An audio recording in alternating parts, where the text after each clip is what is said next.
శ్రీమతి లత గారి ఆధ్వర్యంలో జూన్ 15-16వ తారీఖుల్లో గానగాపురం యాత్ర మధుకరి సేవ సంప్రదించండి. నమస్తే, వెల్కమ్ టు సుమన్ టీవీ. నేను పద్మిని.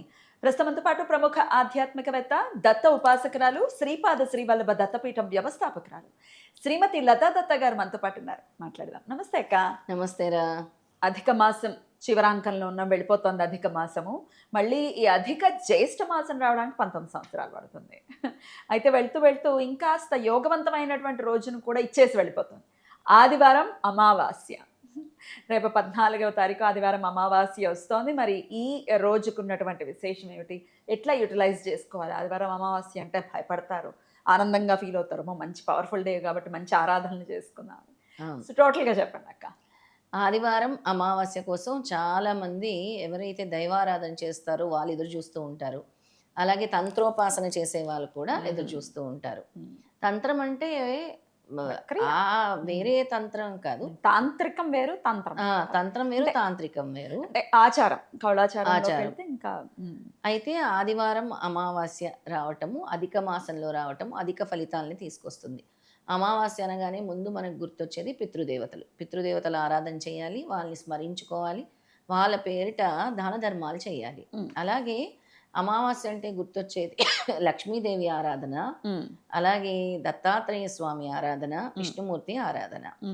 ఎందుకు చెప్తున్నాను అని అంటే, ఎవరికైతే చాలా చాలా సమస్యలు ఉంటాయో పద్మిని, వాళ్ళు ఈ ఆదివారం అమావాస్య రోజు వెంకటేశ్వర స్వామి దగ్గరకు కానీ, తిరుమల వెంకటేశ్వర స్వామి దగ్గరకు కానీ, కొల్హాపూర్ మహాలక్ష్మి దగ్గరకు కానీ వెళ్ళటం వల్ల వాళ్ళ యొక్క దారిద్ర బాధలు తొలగిపోతాయి. అవునా? అధిక మాసంలో వస్తుంది కదా. అది కూడా ఎవరికైతే ఈ ఫైనాన్షియల్ హర్డిల్స్ ఉన్నాయో, ఈ ఫైనాన్షియల్ గెయిన్స్ రావట్లేదో, బ్లాకేజెస్ ఉన్నాయో, అమావాస్య అప్పుడే కాదు, వాళ్ళు పుట్టప్పుడు కూడా కలియుగ దైవం ఎవరు? తిరుమల వెంకటేశ్వర స్వామి.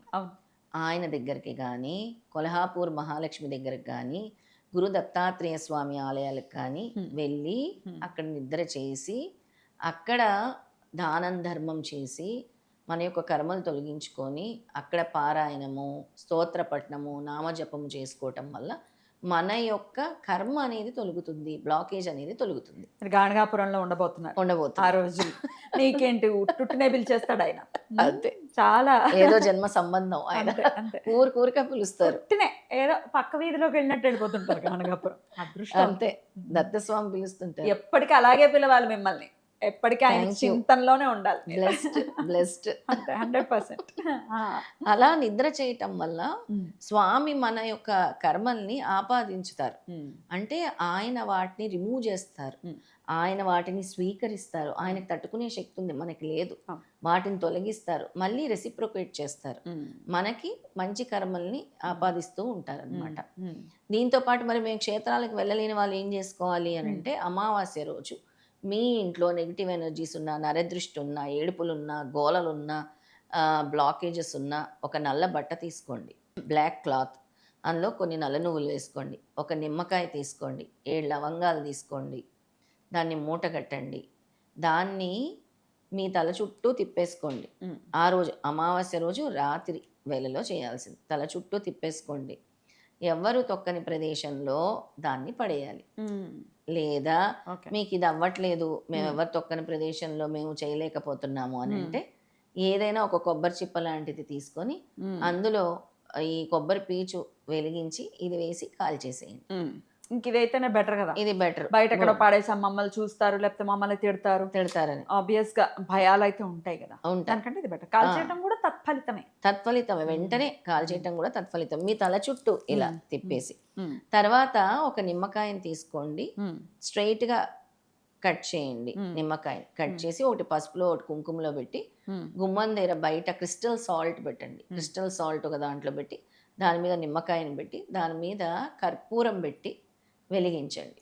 మీకు ఎటువంటి దోషాలు ఇంట్లో ఉన్నా ఆ నిమ్మకాయ అనేది లాక్కుంటుంది. ఉత్త నేల మీద మరి ఉప్పును అలా వేయచ్చాక? లేదు, ఉత్త నేల మీద వేయొద్దు. ఒక మట్టి ప్రమిదలోనే తీసుకోండి, లేదా ఒక తమలపాకు లాంటిది వేసి, దాని మీద ఉప్పు వేసి, దాని మీద మళ్ళీ నిమ్మకాయ పెట్టి, అప్పుడు కర్పూరం వేసి వెలిగించండి. అలా చేయండి. అలా ఉండటం వల్ల నెగిటివిటీ అంతా కూడా పోతుంది. ఇంట్లో ఉండే నెగిటివిటీ అంతా పోతుంది. ఇక ఆ రోజు మరి మేము ఏం చదువుకోవాలి అని అంటే విష్ణుమూర్తి ఆరాధన చేయండి, దత్తాత్రేయ స్వామి ఆరాధన చేయండి, లక్ష్మీదేవి స్తోత్రాలు చదువుకోండి. అలా చదువుకోవటం వల్ల దీంతో పాటు కాలభైరవ అష్టకం చదువుకోండి, మంచి ఫలితాలను ఇస్తుంది. అమావాస్య రోజు కానీ అష్టమి రోజు కానీ కాలభైరవుడు ఆరాధన కానీ శివ స్తోత్రాలు కానీ మంచి ఫలితాలను ఇస్తాయి. ఓకే. ఇప్పుడు నేను చెప్పే రెమెడీస్ మాత్రము వెంటనే మీకు ఫలితాన్ని ఇస్తాయి. అద్భుతం. చాలా చక్కగా తెలియజేశారు. అమావాస్య వచ్చే ఈ powerful day, end of the చాలా కదా, ఆ పవర్ఫుల్ డేని మిస్ చేసుకోకూడదు. అస్సలు మిస్ మళ్ళీ చేసుకోవాలి. మళ్ళీ రాదు కాబట్టి అందులో ఆదివారంతో కూడి రావడం అంటే అవును. నిజంగా యోగం. అయితే ఇంకో విశేషం ఉంది. అయితే ఆ రోజు ఆదివారము మనకి రాత్రి వేళలో పద్మక యోగము అనేది వస్తుంది. ఎందుకంటే ఆదివారము రవిచంద్రులు కలిసి మృగశిర నక్షత్రంలో రావటం వల్ల పద్మక యోగం ఏర్పడు. అంటే ఆ యోగం సమయంలో మనం చేసే దాన ధర్మాలకు 1000 రెట్లు ఫలితము, 1000 కంటే ఎక్కువే, 1,000,000 రెట్లు ఫలితం అంటారు చూసావా, హా. అలాంటి ఫలితాన్ని మనకు భగవంతుడు ఇస్తున్నాడు. మృగశిర ఇంచుమించు 10 గంటల 14 నిమిషాలకు మొదలవుతుంది అక్క. మరి ఆ టైంలో దాన ధర్మాలు ఎలా, ఏం చేయమంటారు? మనకి స్వామి ఫోన్ పే, గూగుల్ పే ఇచ్చారు కాబట్టి డిజిటలైజ్ అయ్యాం కదా మనం.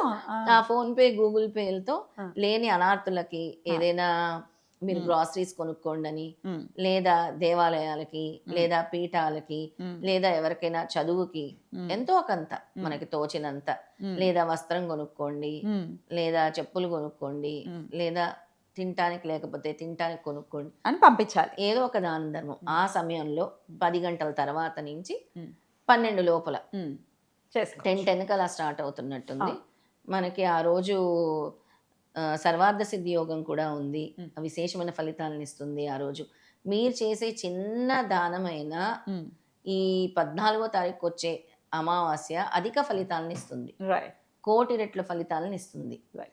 ఒకరికి అన్నం పెట్టండి చాలు. క్షేత్రాల్లో మనము వెళ్తున్నాము, క్షేత్రాల్లో దాన ధర్మాలు చేయండి, లేదా దేవాలయాల దగ్గర చేయండి. ఆ రోజు రాత్రి పంపించండి దేవాలయాలకి, మేము ఇలా పంపిస్తాము, ఏ టైం అయినా యాక్సెప్టెడే కదా, యాక్సెప్టెడ్ వెళ్తాయి చక్కగా. అలా చేయండి, దాన ధర్మం చేయండి. అలా చేయటం వల్ల అధిక ఫలితాలని అధిక మాసంలో ప్రతి ఒక్కరు కూడా పొందగలరు. బ్యూటిఫుల్. అలాగే పొందాలి అని మనస్ఫూర్తిగా కోరుకుంటూ, చాలా పవర్ఫుల్ డేగా వస్తున్నటువంటి ఈ రోజున మన వాళ్ళందరూ యూటిలైజ్ చేసుకోవాలి. ఖర్చు లేకుండా చాలా సింపుల్గా చేసుకునే పరిహార మార్గాలను సూచించారు కాబట్టి ఖచ్చితంగా అందరూ యూటిలైజ్ చేసుకోండి. బై ది వే, ఆ టైంలో లత గారు గానగాపురంలోనే ఉంటారు కాబట్టి ఒకవేళ మీరు మేడం చేతుల మీదుగా మేము డొనేట్ చేయాలనుకుంటే మేడం నంబర్కి కాంటాక్ట్ చేయండి. గానగాపురంలోనే చక్కగా యూటిలైజ్ ఆ చేస్తారు రోజే డబ్బుల్ని. మనము మధుకరి భిక్ష 16 ఉంది కాబట్టి మామూలు భిక్ష చేసేస్తాం మనం. 14వ తారీఖు భిక్షా కార్యక్రమంలో మనం ఆ వినియోగించేస్తాం డబ్బులు అలా సాయంత్రం. చక్కగా యూటిలైజ్ అవుతాయి. అద్భుతం. అంతే. చాలా చక్కగా తెలియజేశారక్క. కృతజ్ఞతలు. నమస్తే అక్క. నమస్తే.